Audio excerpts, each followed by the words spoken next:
یہ بات میں نے فیصل آباد میں ایک مجلس میں کی ہے، مگر میرا دل کہہ رہا ہے کہ امام حسین کے اس جملے کی تشریح میں جو اہل معرفت نے کچھ بات سمجھائی ہے وہ میں ہدیہ کروں۔ فرما رہے انما خرجت لطلب الاصلاح فی امت جدی، میں اپنے نانا رسول اللہ اپنے جد کی امت کی اصلاح کرنے جا رہا ہوں۔ تو امام حسین نے اپنے قیام اور اپنی ہجرت اور اپنے سفر کا جو فلسفہ اور حکمت بیان فرمائی وہ امت مصطفیٰ، امت محمدی جی فرزندان توحید کی اصلاح کو بتایا۔ تو یقیناً برائیاں بھی ہوئی ہوں گی، اصلاح تو اس کی جاتی ہے جس میں کوئی کمی کوتاہی کوئی گمراہی ہو۔ امام کے 52 خطبوں میں امت کی اصلاح کی بات امام حسین نے جا بجا کی ہے، مگر ان 52 خطبوں میں کہیں بھی یزید کی اصلاح کی بات نہیں کی۔ میں توجہ چاہوں گا، ایک زاویہ ہے جو میں آپ کے سامنے رکھ رہا ہوں، کہیں بھی میرے مولا نے یہ نہیں فرمایا کہ میں یزید کی اصلاح کرنے جا رہا ہوں، اس کو نصیحت کرنے جا رہا ہوں۔ برائیاں ضرور بیان کی یزید کی، وہ شارب الخمر، وہ شراب پیتا ہے، معلن بالفسق، وہ علنی گناہ کرتا ہے، قاتل نفس محترمہ، وہ علنی لوگوں کو بے گناہ قتل کروا دیتا ہے، مثلی لا یبایع مثلہ، وہ جیسا اس جیسے کی بیعت نہیں کر سکتا۔ میرے مولا نے ان تمام خطبات میں، ان 52 خطبات میں کہیں نہیں فرمایا کہ میں یزید کی اصلاح کرنے جا رہا ہوں۔ شراب پینے والے کو تو ٹوکا جاتا ہے جی، برائی کر رہے ہیں حضرت، اس کی برائی بتا رہے ہیں، اس کی علنی گناہ کرتا ہے، لوگوں کو مروا دیتا ہے، بے گناہ ماورائے عدالت قتل کروا دیتا ہے، مگر کہیں نہیں فرما رہے کہ میں اس کی اصلاح کرنے جا رہا ہوں۔ کیوں اصلاح کرنے جا رہے ہیں امت کی؟ برا ہے یزید، ان کے اپنے چچا آزر کاروبار تھا ان کا بت بنانے کا، کارخانہ لگایا ہوا تھا، حضرت ابراہیم کے چچا آزر نے بت بنا کے بیچتے تھے، چھوٹے بڑے مختلف سائزوں کے اور مختلف ڈیزائنوں کے بت سازی بند کیوں نہیں کروایا؟ بت خانے میں گئے، چھوٹے چھوٹے سارے بتوں کو توڑا، کسی کی آنکھ پھوڑی، کسی کا پیٹ پھاڑا، کسی کا گھٹنا توڑا جی، کسی کا بازو کاٹا، کسی کا کان کاٹا، کسی کی ناک کاٹی، اور ایک بڑے بت کے گلے میں کلہاڑی لٹکا دی، اور یہ سارا کام اطمینان سے کر رہے تھے۔ جو حق پر ہوتا ہے نا وہ اضطراب میں نہیں ہوتا، اس کا چہرہ، اس کا رویہ بتاتا ہے کہ یہ حق پر ہے، اس کے بولنے کا طریقہ بتاتا ہے کہ یہ حق پر ہے۔ سارے بتوں کو توڑ کر بڑے بت کے گلے میں کلہاڑی لٹکا کے اطمینان کے ساتھ اپنے گھر کے بیٹھ گئے۔ اب یہ لوگ جب وقت مقررہ پہ بت خانے میں گئے، سارا شہر علاقے کے لوگ، تو جا کے دیکھا کہ بتوں کا تو یہ حال ہوا ہے، ٹوٹے پھوٹے پڑے ہیں، اور ایک بڑے بت کے گلے میں کلہاڑی لٹکی ہوئی ہے۔ تو سب نے کہا کہ فتن یقال لہ ابراہیم، ایک جوان ہے جسے ابراہیم کہتے ہیں، یہ اس نے کیا ہے۔ دیکھا نہیں تھا، یقین سب کو تھا، کام بتاتا ہے کس کا ہے، روش بتاتی ہے کس کا ہے، کام بتائے کہ کس کا کام ہے، ہمیں کہنے کی کیوں ضرورت پڑے کہ ہمیں۔ توجہ چاہوں گا عزیزان گرامی، جس دشمن کو مولا علی مارتے تھے نا، وہ جنازہ پکار کے کہتا تھا مجھے علی نے مارا ہے۔ صلوات پڑھیں ذرا محمد و آل محمد۔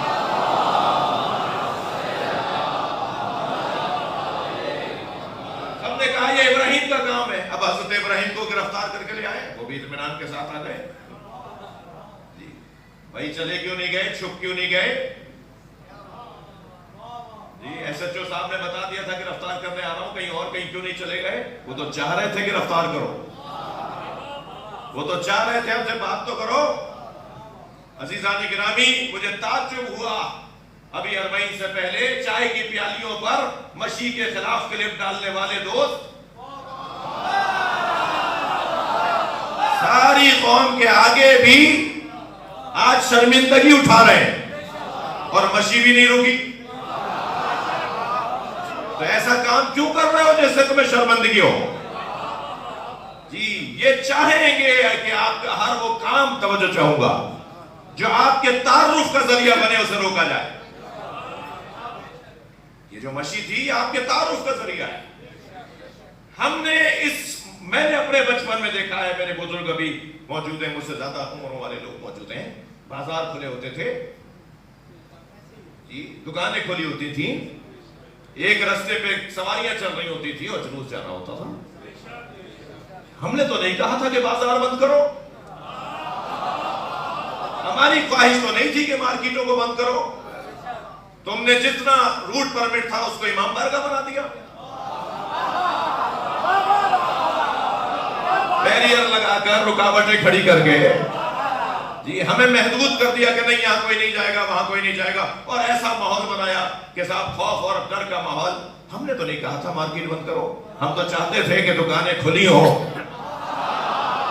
اور کھلے بازار میں ذکر حسین ہو، تاکہ دنیا کو حسین کا نظام معاش سمجھ میں آئے۔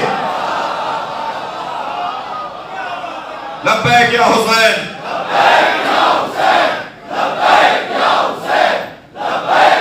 بلند کر صلوات دیا کرے محمد اور آل محمد پر۔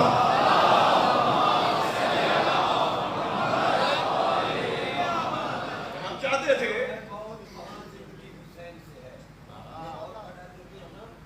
جہاں ہے موت وہاں زندگی حسین سے ہے، شب حیات میں ہر روشنی حسین سے ہے، اور یزیدیوں سے ہماری کبھی بنی ہی نہیں، بنے بھی کیسے قبلہ جی جب دوستی حسین سے۔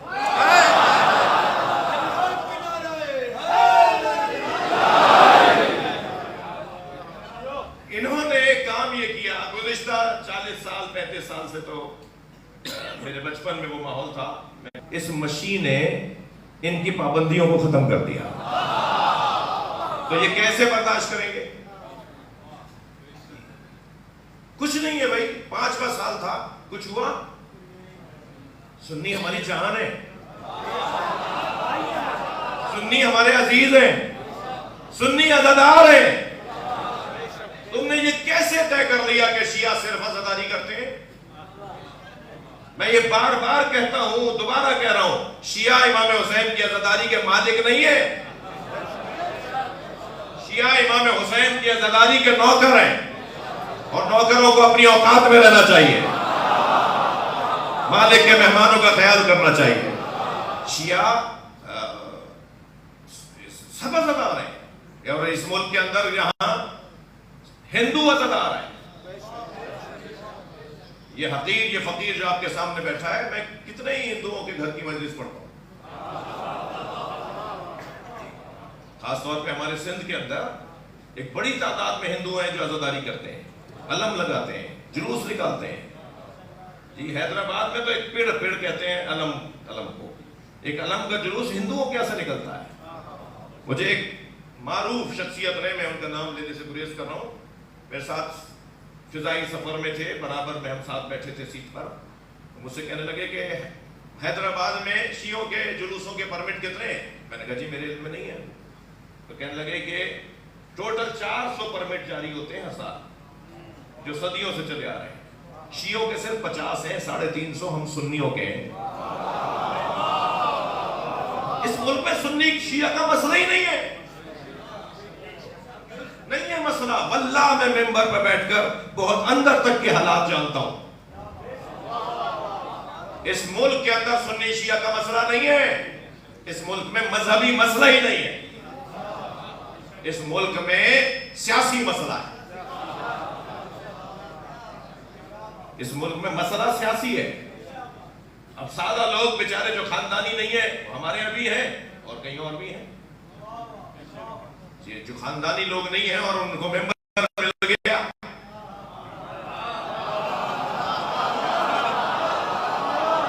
خاندانی نہیں ہے، انہیں محراب مل گئی، انہیں مائک مل گیا، انہیں جامعہ مل گیا، انہیں مدرسہ مل گیا، انہیں دارالعلوم مل گیا، تو ان سے آپ کیا توقع کریں گے؟ کیا ہونا تھا؟ یہی تو ہونا تھا کہ وہ آپ کی ایک چائے کی پیالی پر آپ کی بات جا کے کرتے۔ نہیں عزیزان گرامی، پاکستان میں سنی شیعہ مسئلہ نہیں ہے۔ بات آئی ہے تو ذرا تسلی سے میری بات سن لیجئے۔ یہ جو ہمارے جلوسوں کے اوپر پابندیاں، یہ ہمارے جو علماء و خطبہ کے اوپر پابندیاں، ذاکرین پر پابندیاں، یہ مشی کی راہ میں رکاوٹیں کیوں ہیں؟ حالات خراب ہیں، ہمارے لیے کب اچھے رہے؟ کوئی ایک سال بتا دیجئے جس سال آپ نے ہمیں یہ سودا نہ بیچنے کی کوشش کی ہو کہ حالات خراب ہیں. کوئی ایک سال بتا دیجئے کہ محرم سے پہلے آپ نے ہمیں یہ کہا ہو کہ حالات خراب ہیں. آپ غلط فائدہ تھے. جو لوگ اپنے بدن کو تکلیف پہنچا سکتے ہیں وہ دوسرے کا تکلیف دبا سکتے ہیں. ہمیں مگر یہ سکھایا نہیں گیا.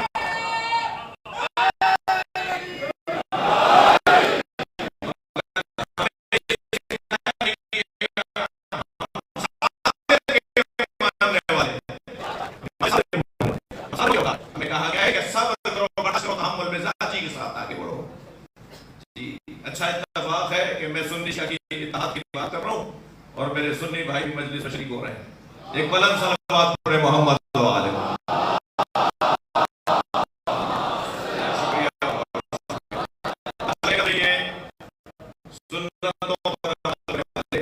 مجلس میں آگے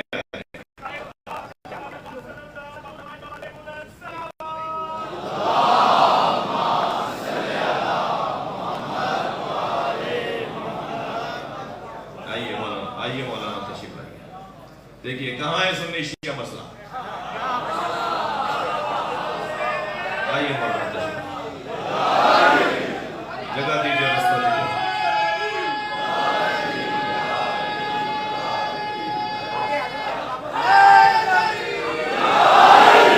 آئیے مولانا تشریف لائیے. تھوڑا سا جگہ بنائیے.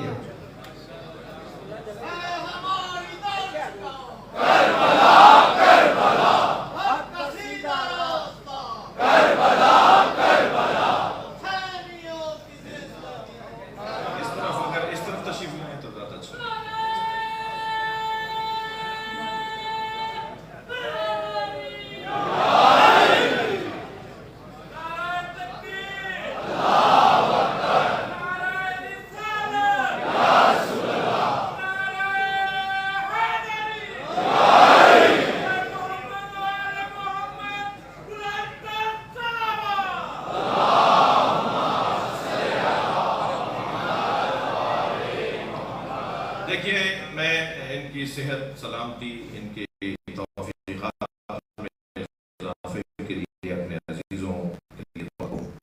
جتنا مجھے بہتر اطاعت کی بات کرنے پہ سننا پڑتی ہے منفی سننا پڑتا ہے یعنی زیادہ پریشانی ہوتی ہے. یہ جہاد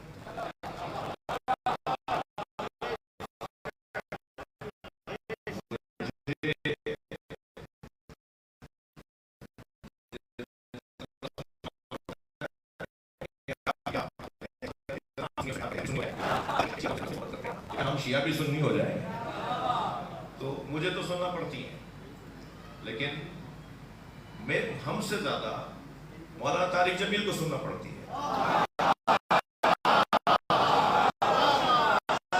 ہمارے بھائیوں کو پریشانیاں ہوتی ہیں.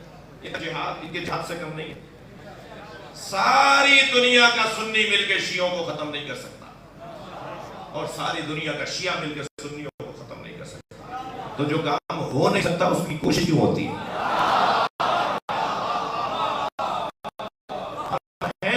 آج سے نہیں ہے, آج کے نہیں ہے. 1400 سال پہلے طے کریں کہ مجھے اپنا موقف سمجھانا ہے یا چڑھانا ہے.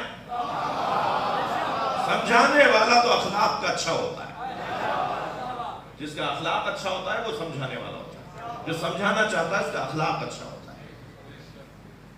بات ایسے لٹھ مار کریں گے, اچھی بات بھی ہوگی وہ خراب ہو جائے گی. سجا کر پیار سے محبت سے. اگر توجہ چاہوں گا, علامہ اقبال کہتے ہیں کہ تا نشینت آتش پیکاروں کی پشت پازت پر سرے تاج و نگین.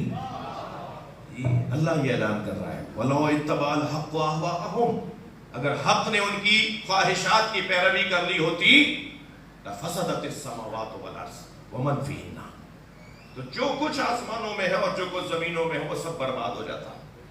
یہ آسمان رکا ہوا ہے, زمین ٹھہری ہوئی ہے, تو مان لیجئے حق کسی کی خواہشات کی پیروی نہیں کرتا. حق کا کام ہے چاہے وہ تنہا ہو اکیلا ہو مگر اپنی بات پر جمع اور ڈٹا رہے. مولا نبی مولا علی کے لیے فرماتے ہیں مثل علی کمثل الکعبہ، علی کی مثال خانہ کعبہ جیسی ہے.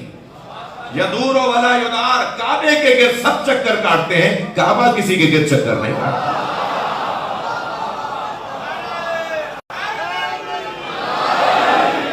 میں یہ بات کرتا رہتا ہوں، میں بھائیوں کو دیکھ کر نہیں کر رہا یہ بات. کہاں کیسی مثالیں دی جائیں. اللہ اکبر. حضرت ابو بکر کیا فرما رہے ہیں مولا علی کے لیے؟ اللہم لا ابقانی لمعضلۃ لیس لہا ابو الحسن. یا اللہ مجھے ایسے مسئلے میں زندہ نہ رکھ جس میں حل کرنے کو علی نہ ہو. میں ان دوستوں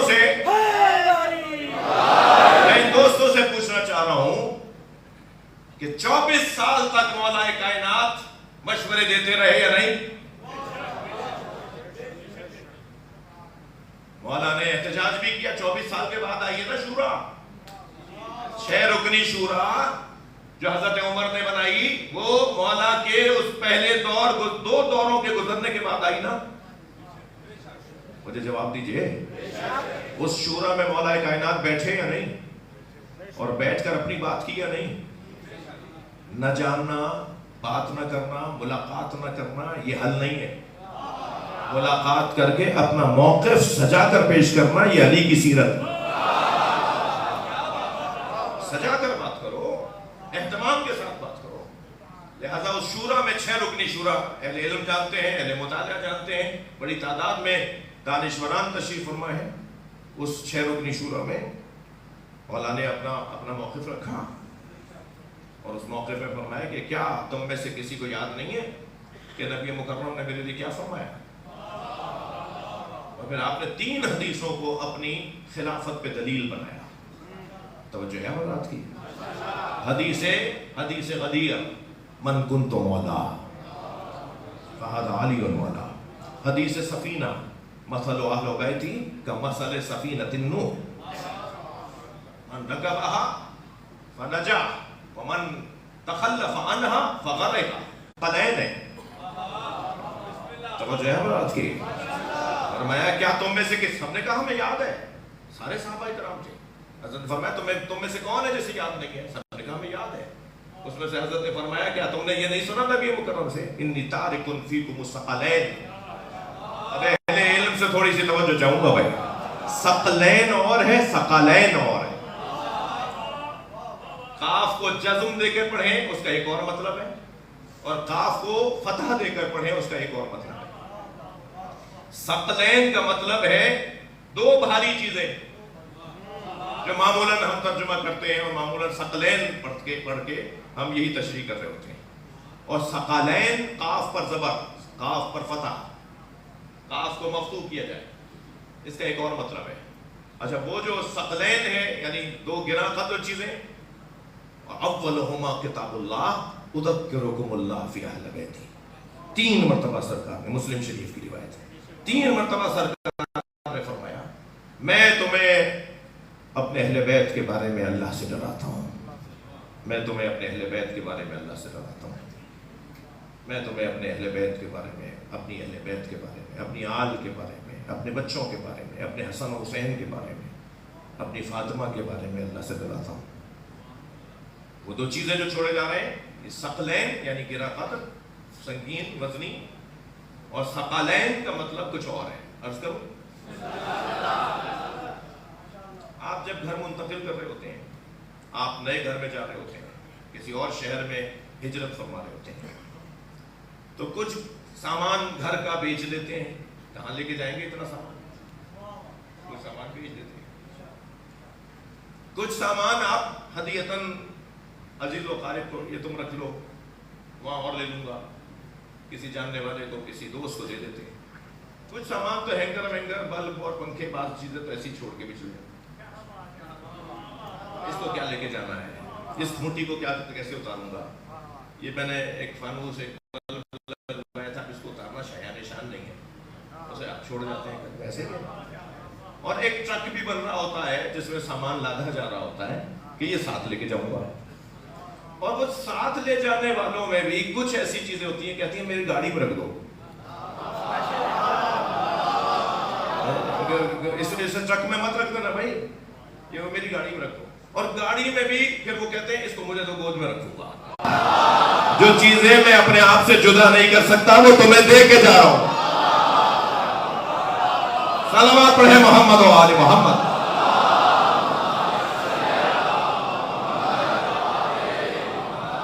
ایسی قیمتی چیزیں سرکار دے کر گئے, ایک کتاب اللہ, ایک اللہ کی کتاب اور ایک اہل بیت. جی 13 طرق میں ایک میں سنتی کا لفظ ہے, 12 میں اہل بیت کا اطرتی کا لفظ ہے. جی خود اس کے جو طرق ہیں, راویوں کے روات کے جو طرق ہیں, جو شجرے ہیں, اس حدیث کے جو شجرے ہیں, میں اپنے بچوں کی زبان میں کیسے بات کروں, ان فلانن ان فلانن ان فلانن, یہ جو سلسلے ہیں نا 13 میں سے ایک میں سنتی ہے, 12 میں اہل بیت اطرتی کا لفظ ہے. تو یہ جو اطرت چھوڑ کے جا رہے ہیں. اور پھر میں اہل بیت کے بارے میں تمہیں اللہ سے ڈراتا ہوں, میں اپنی اہل بیت کے بارے میں تمہیں اللہ سے ڈراتا ہوں. میرے بچوں کا خیال رکھنا, میرے بچوں کا خیال رکھنا, میرے حسن کا خیال رکھنا. چھوڑ کے جا رہے ہیں سرکار کو گرا خاطر چیزیں.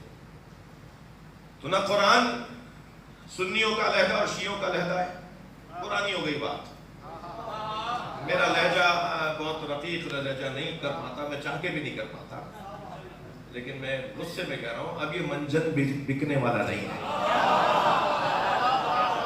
بھائی. وہی قرآن ہے. یہ شیعہ مسجد ہے نا, میرے سنی بھائی آئے ہوئے, یہ ابھی اٹھا لیں قرآن مجید. یہ تو جانتے ہیں, تو مانتے ہیں, مگر میں ایک عمومی بات کروں. اس مسجد میں کسی بھی شیعہ کے گھر میں وہی قرآن جو چاند کمپنی کا اور تاج کمپنی کا چھپا ہوا ہے, وہی قرآن ہے. کوئی 40 پاروں کا قرآن, 30 پاروں کا قرآن. یہ یہودی کو فائدہ ہو رہا ہے اس بحث سے کہ ان کا قرآن رہتا ہے اور ان کا قرآن رہتا ہے. یہ صہیونی یہودی کو فائدہ ہو رہا ہے. ابھی کچھ دن پہلے صہیونی یہودی کا بھوت اترا ہے.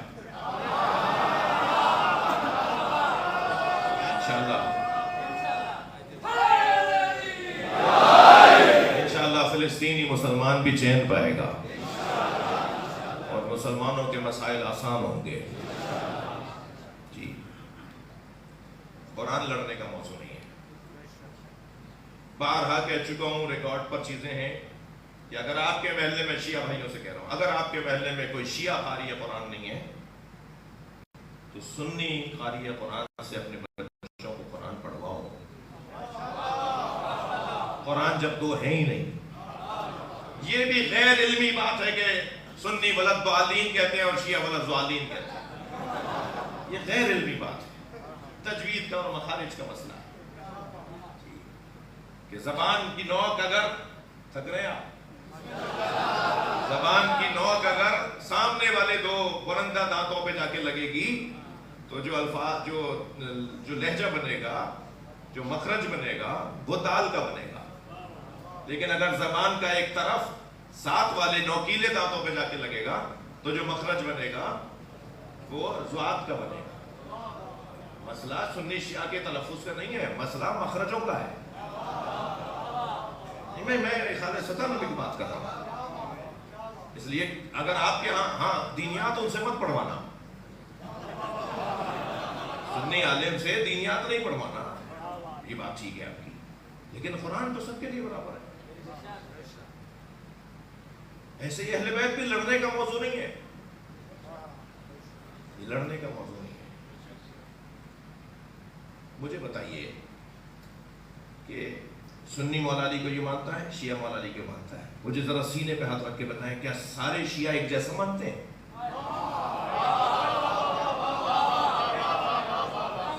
سب نہیں بول رہے آپ حضرات.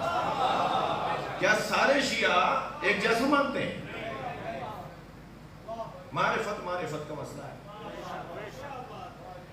کوئی کعبے کو دیکھ کر اس کے غلاف میں ہی اٹکا رہتا ہے, کوئی کعبے کو دیکھ کے پرنالے میں ہی بہتا رہتا ہے, اور کوئی کعبے کو دیکھ کے کعبے کے مالک تک پہنچتا ہے.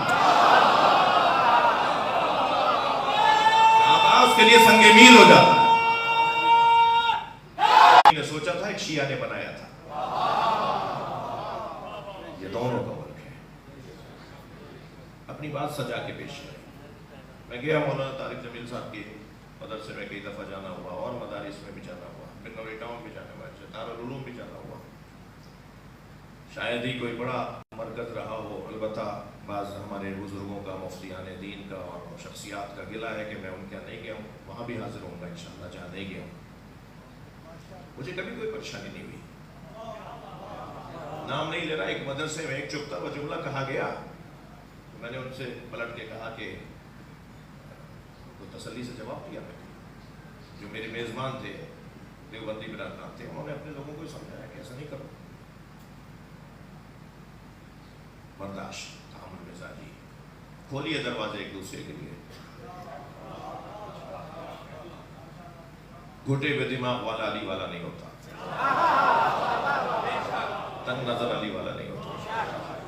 آپ اپنی جگہ شیعہ رہیں, مولا علی کو خلیفہ بلا فصل مانیں اور ساتھ میں اپنی دلیل پیار محبت سے دیں.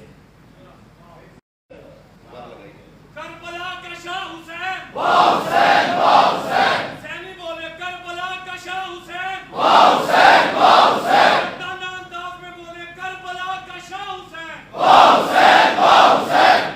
ماشاءاللہ. اور محمد والے محمد.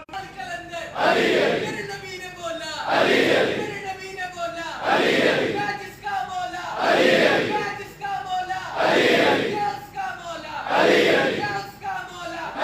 نبیوں نے پکارا, صدیقوں نے پکارا, بادشاہ پکارو, ذرا اونچا بولو, ذرا اونچا بولو. یہ مست کلندر, یہ مست کلندر, ذرا چاہت سے بولو, ذرا چاہت سے بولو. وہ سر پہ ملیں گے, وہ سر پہ ملیں گے, پھر تم بھی کہو گے تھوڑی سی دے دو, پھر ہم بھی کہیں گے, پھر ہم بھی کہیں گے. کھلے ایمان, کھلے قرآن, علی حق نعرہ. حضرت بی بی ام سلمہ رضی اللہ تعالیٰ عنہا ام المومنین راویہ ہیں کہ نبی سفر سے لوٹے تھے, سفر کی تکان تھی. فرمایا میں کچھ دیر کے لیے استراحت کر رہا ہوں, کوئی ملنے آئے تو اس سے کہہ دینا کہ نبی آرام کر رہے ہیں. ابھی حجرے میں گئے تھے کہ امام حسین جن کی عمر 3 سال کی تھی دوڑتے ہوئے آئے. نانی نانا آ گئے, نانی نانا آ گئے. بی بی نے فرمایا حسین تمہارے نانا آرام کر رہے ہیں. حجرے میں جا رہے تھے تو بی بی نے روکا, فرمایا تمہارے نانا نے کہا ہے کہ کچھ دیر میں آرام کر رہا ہوں. فرمایا نانی کیا مجھے بھی روکا ہے؟ فرمایا تمہارے نانا نے تخصیص نہیں لگائی. امام حسین لوٹے, سوایت محرقہ کے اندر لکھنے والے جنہوں نے بظاہر وہ کتاب بھی شیعوں کے خلاف لکھی ہے, اس میں وہ لکھتے ہیں کہ نبی حجرے سے باہر آئے, سر پہ امامہ نہیں تھا, توش پہ عبا نہیں تھی, پیروں میں نالینیں نہیں تھی, اور آواز دے کر کہا ام سلمہ تم نے حسین کو بھی لوٹا دیا. اچھا میں اپنے سنی بھائیوں سے ایک جملہ کہوں گا کہ آپ کے ہاں رونا آپ کو روکا گیا ہے, مگر ہمیں تمام ائمہ نے کہا ہے, امام رضا نے, امام صادق نے, ہمارے حدیثیں اتنی کثرت سے ہیں کہ جب تمہیں غم دنیا گھیرنے لگے تو فبکے للحسین. یہ امام رضا کا جملہ ہے. ہمارے ہاں ائمہ اہل بیت کا مقام امت میں بہت بڑا مقام ہے, عظیم ترین مرتبت رکھنے والے لوگ ہیں. امام صادق کے گھر سے تو جب یہ طے نہیں ہو پاتا تھا نا کہ محرم کا چاند ہو گیا یا نہیں, تو مدینے کے لوگ امام جعفر صادق کی گلی سے گزرتے تھے. تو کوئی پوچھتا تھا کہ اس گلی سے آج لوگ زیادہ کیوں گزر رہے ہیں, تو کہتے تھے اس گھر سے اگر رونے کی آواز آ گئی تو ہم سمجھ جائیں گے محرم کا چاند ہو گیا ہے. ائمہ اہل بیت نے ہمیں حکم دیا ہے من بکا، یہ امام صادق کا فرمان سنا رہا ہوں ہماری کتابوں میں، من بکا، لہٰذا یہ جو رو رہے ہیں نا، یہ جو روتے ہیں نا، یہ حکم ائمہ پہ روتے ہیں. من بکا او ابکا او تبا کا، جو حسین پہ رویا، جس نے حسین پہ رلایا، یا جس نے رونے کا ماحول بنایا. اسے میں اپنی اصطلاح میں نام دیتا ہوں، من بکا رونے والے یعنی سامعین، او اب کا رلانے والا، او تبا کا بانی مجلس، خطیب، تبا کا رلانے والا، خطیب ذاکر رونے والا، اور بانی مجلس. یہ تین ستون بتائے ہیں عزاداری کے ائمہ اہل بیت نے. فرمایا ام سلمہ تم نے حسین کو لوٹا دیا، اور پھر حضرت اس طرف بڑھے جہاں امام گئے تھے. بی بی فرماتی ہیں حسین کو گود میں لیا اور اپنے حجرے میں لے گئے. کچھ دیر کے بعد میں نے نبی کے بلند بلند رونے کی آواز سنی، اونچی آواز میں رو رہے تھے. تو میں مجبور ہو گئی کہ میں حجرے میں جا کے دیکھوں. تو میں نے کیا دیکھا جا کے کہ حسین کا کرتا اتارا ہوا ہے، اور کبھی سینے کا بوسہ دے رہا ہے، کبھی گلے کا بوسہ دے رہا ہے، کبھی لبوں کا بوسہ دے رہا ہے. میں نے کہا یا رسول اللہ، اس بچے کو ایسے آپ پیار کر رہے ہیں اور حسین سے لپٹ کے رو رہے ہیں آپ. فرمایا مجھے جبریل نے آ کے بتایا یہ میرا بچہ بھوکا اور پیاسا مار دیا جائے. اجرکم اللہ، اجرکم اللہ. جن کے مذہب میں رونا جائز ہے وہ تکلف کر کے نہ رونا. نبی نے تو حکم دیا تھا نا امت کو کہ میرے اہل بیت کا خیال رکھنا. 50 سال میں نبی کا سارا گھرانہ کاٹ دیا. نبی کی رحلت کے 50 سال بعد. یہ تو سنی کتابوں میں بھی لکھا ہوا ہے نا کہ جناب زینب جب اپنے بھائی کے بدن پہ آئی ہیں تو فرمایا ھذا حسین مرمل بالدماء. میں عربی پڑھ رہا ہوں، آپ سرچ کر لیں. 4 کتابیں شیعوں کی نکل آئیں گی تو 6 اہل سنت کی کتابوں میں یہ جملہ نکل آئے گا. بی بی زینب نے امام حسین کے بدن کو دیکھ کے فرمایا ھذا حسین صلی علیہ یا رسول اللہ علیہ السلام. اے نانا آپ پر آسمان کے فرشتے سلام کرتے ہیں. ھذا حسین مرمل بالدماء مقطوع الاعضاء مسلوب الامام متوردا. نانا یہ ہے آپ کا حسین جس کے امامہ اتار کے لے گئے، جس کے جوڑ جوڑ کو علیحدہ کر دیا. اجرکم اللہ. یہ جملے ہیں روایات کے اندر. اور پھر اس کے بعد جناب زینب فرماتی ہیں وہ بناتوں کا سبایا. نانا آپ کی بیٹیوں کو اسیر بنا دیا. پورے 50 سال کے بعد آل رسول کے ساتھ کیا ہوا. اور پھر کربلا سے اسیر بنا کے لے گئے. کوفے سے گزر رہے تھے تو ایک بچے نے دوسرے بچے سے کہا مجھے بھوک لگ رہی ہے. چھت پہ کھڑی ایک عورت نے سن لیا کہ جو اسیروں کے بچے ہیں نا یہ بھوکے پیاسے ہیں. تو اپنی کنیز کو آواز دے کر کہا کہ تمہارا مالک میرا شوہر سفر پر گیا ہوا ہے، یہ کھجوریں لے جاؤ، صدقے کی نیت کرو تاکہ میرا شوہر خیریت واپس آ جائے. یہ پانی لے جاؤ، ان بچوں کو پانی بھی دو اور کھانا اور کھجوریں بھی کھلا دو. وہ کنیز جب کھجوریں لے کے اس بچے کے قریب آئی نا جس نے دوسرے بچے سے کہا تھا کہ مجھے بھوک لگ رہی ہے، بچے نے ہاتھ بڑھانے کا ارادہ کیا تھا کہ دور سے جناب زینب نے آواز دی الصدقۃ علینا حرام. صدقہ ہم پہ حرام ہے، قربان جائے اہل بیت کے بچوں پر. اس بچے نے ہاتھ کھینچ لیا. مگر اس بی بی نے چھت سے سن لی یہ بات کہ یہ بی بی بچوں سے کہہ رہی ہے صدقہ ہم پہ حرام ہے. وہ اتر کے نیچے آئی اور جناب زینب کے سامنے کھڑے ہو کے کہنے لگے بی بی صدقہ تو اہل بیت پہ حرام ہے. ایسے میں اگر کوئی جاننے والا مل جائے نا تو دل کرتا ہے لپٹ کے روئے. جناب زینب نے فرمایا تو اہل بیت کو جانتی ہے؟ کہنے لگی اہل بیت کے فرد فرید کو حسین کہتے ہیں. میری بیوی نے فرمایا حسین کی بہن کو جانتی ہے؟ تو 2 قدم آگے آ کے کہنے لگی اگر بازار نہ ہوتا تو نام بتاتے ہیں. جناب زینب سے رہا نہیں گیا. میری بیوی نے فرمایا پہچان ام حبیبہ. اس خاتون کا نام ام حبیبہ لکھا ہے. پہچان میں تیرے سامنے کھڑی. یہ کوفے میں ہوا. اور شام میں کیا ہوا؟ اللہ آپ کو شام لے جائے. انبیاء کی سرزمین ہے، وحی کی سرزمین ہے. بہت بڑی تعداد میں نبیوں کی قبریں ہیں وہاں پر. وہاں ایک چھوٹی سی بی بی کی بھی قبر ہے. 4 سالہ میرے مولا حسین کی بیٹی سکینہ جو زندان شام میں رحلت کر گئی. یہ کبھی کبھی پوچھتے ہیں کہ یہ یہ بچی کیسے رحلت کر گئی؟ بتا دوں، اس بچی کا زندان میں دم گھٹ گیا، دم گھٹ گیا اس بچی کا۔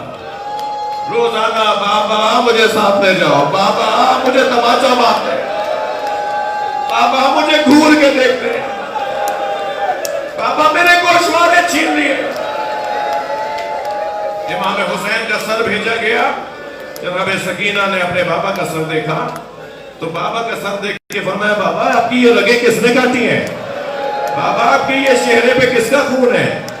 کیونکہ امام حسین نے حضرت علی اصغر کے خون کو اپنے چہرے پہ مل لیا تھا اور فرمایا تھا اسی چہرے کے ساتھ قیامت میں نانا رسول کے سامنے آؤں گا اور نانا کو بتاؤں گا میرے چہرے پہ میرے بچے کا خون۔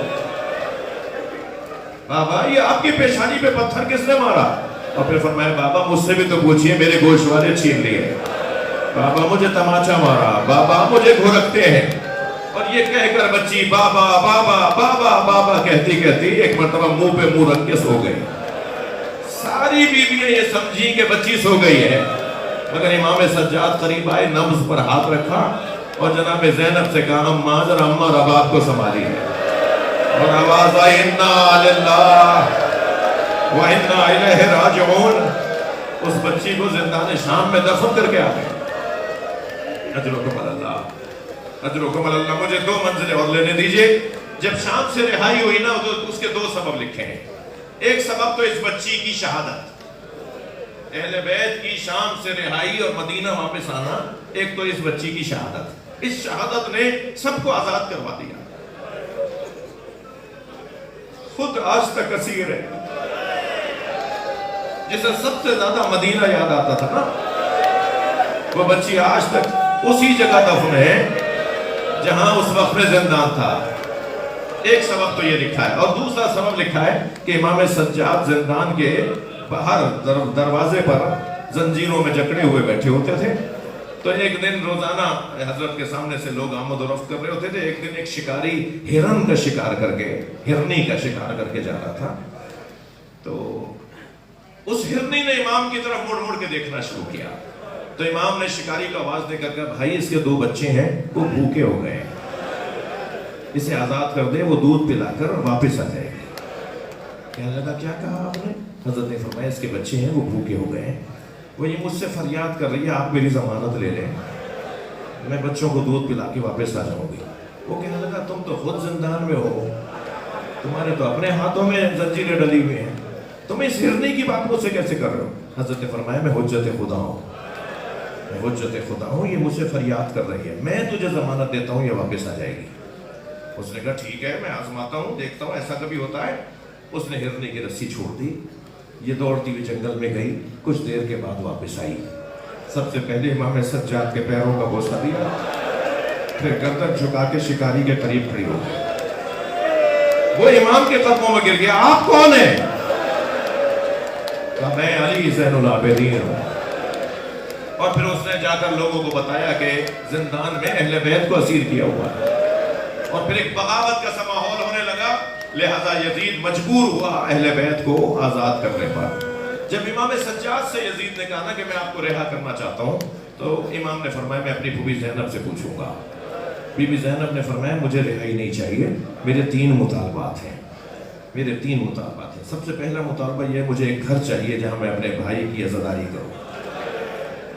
دوسرا مطالبہ یہ ہے ہمارے تبرکات کو واپس کیا جائے، شہیدوں کے سروں کو واپس کیا جائے، ہم ان سروں کو جا کر کربلا میں قبروں کے ساتھ انہی قبروں میں رکھیں گے جن کے وہ سر ہیں، ہمیں سر واپس کیا جائے۔ اور تیسرا مطالبہ یہ ہے کہ ایسا قافلہ سالار ہمارے ساتھ کرو جو ہمیں مدینہ پہنچا کر آ جائے، جو رستوں سے آشنا ہو، جو راہوں سے آگاہ ہو۔ یزید نے کہا میں 2 شرطیں آپ کی ماننے کو تیار ہوں، ایک شرط نہیں مان سکتا، میں آپ کے ساتھ بشیر ابن جزلم کو کروں گا، اس کا باپ بھی آپ کے بابا کا، آپ کے دادا کا شیعہ تھا، یہ بھی آپ کا محب ہے، یہ آپ کو اچھی طرح مدینہ پہنچا کے آئے گا، اور ایک گھر بھی دیتا ہوں جہاں آپ اپنے دکھ کا، اپنے غم کا، اپنی تکلیف کا اظہار کریں اور آپ عزاداری کریں۔ آپ نے جو مطالبہ کیا میں مانتا ہوں، مگر تیسرا مطالبہ میں کیسے مانوں؟ کوئی تبرک لوٹ کے کہیں لے گیا، کوئی چادر لوٹ کے کہیں لے گیا، کوئی بالیاں لوٹ کے کہیں لے گیا، میں وہ کیسے پورا کروں گا؟ کہنے لگا میں اس کی رقم دینے کو تیار ہوں، بھئی جملہ بڑا عجیب ہے جو عجیب کتابوں میں آیا ہے. اس نے کہا میں وہ رقم دینے کو تیار ہوں جو لوٹا گیا ہے. امام بیٹھے ہوئے تھے کھڑے ہو گئے. امام نے فرمایا تیرے پاس وہ دولت کہاں ہے جو اس کرتے کی قیمت ادا کرے جو میری دادی زہرا نے میرے بابا حسین کے لیے سیا جس میں میرے بابا شہید ہوئے. وہ خاص کرتا تھا جو جناب زینب کو دیا تھا جناب زہرا نے. میرا بچہ آخری وقت میں تم سے کرتا مانگے گا, یہ کرتا اپنے سامان میں سے نکال کے حسین کو دے دینا.